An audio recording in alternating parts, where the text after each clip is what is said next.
The survival horror genre has been growing, evolving, and becoming more popular in the past few years, especially this last year or so.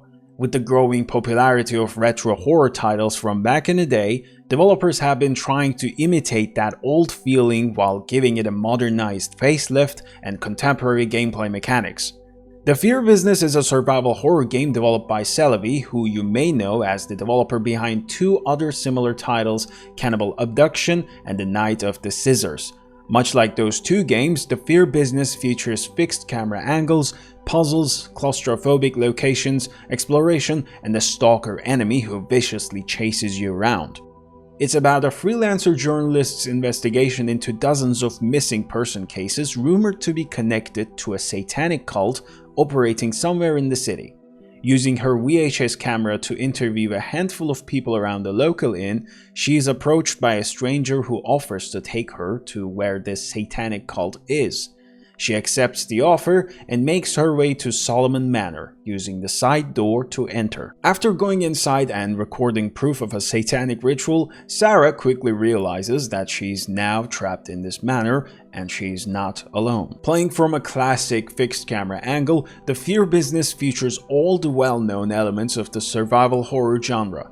Since the manor is home to a bunch of twisted individuals, it also has a handful of secrets and puzzles. It's actually one of the few instances of puzzles making sense in a horror game setting.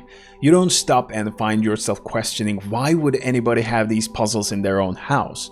It makes sense when you go deeper into the game's plot. Some of these puzzles involve searching for key items, reorganizing tiles on a fuse box, finding a missing piano key so you can play a tune in the correct order, unclogging a pipe, mostly stuff that you must have seen in other survival horror games.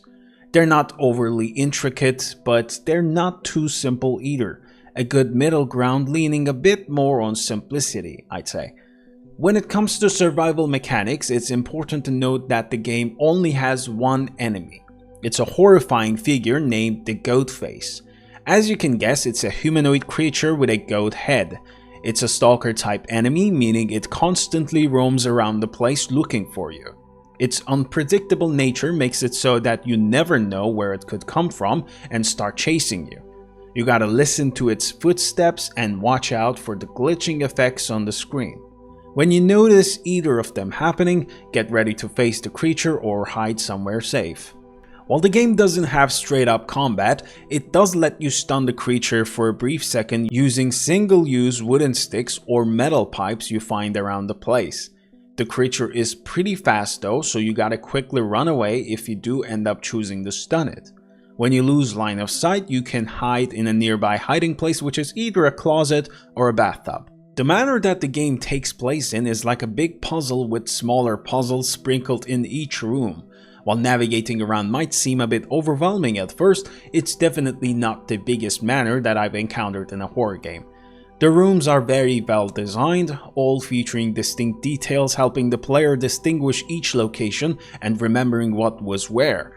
Since there's quite a bit of back and forth in between these rooms, I noticed by the end of the game I knew exactly where everything was. These back and forths never really felt tedious either, since, as I said, the manor is actually not that big.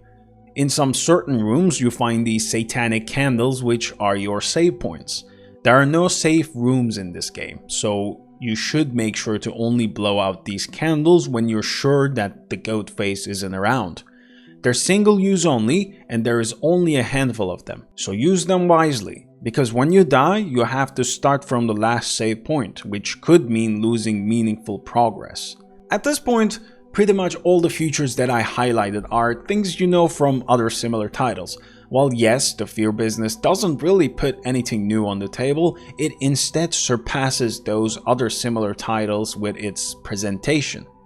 Even though the graphical fidelity has its limits, the Fear Business is one of the best looking games in this small subgenre of retro style horror games. Celebi has done a great job designing each and every room with great detail and superb lighting, while making sure to not cut corners in the sound design department either.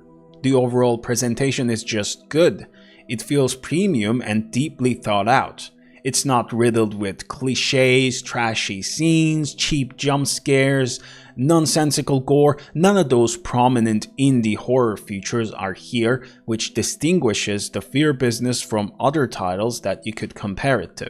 I'll be honest, because of the overall cheapness of those similar titles, I thought the Fear Business was also going to be a letdown. But thankfully, it has none of the bad stuff and all of the good stuff. Something that I also appreciated in the game, and I don't see many other horror games doing this, is that the game gives you a no jump scares difficulty mode before starting the game. I'm not really sure what its difference is from the normal version, but it's there if you don't like jump scares. I encountered maybe 1 or 2 jump scares in total, and they were all pretty well made, no cheap business. I am personally not a fan of jump scares when they're made poorly and cheap.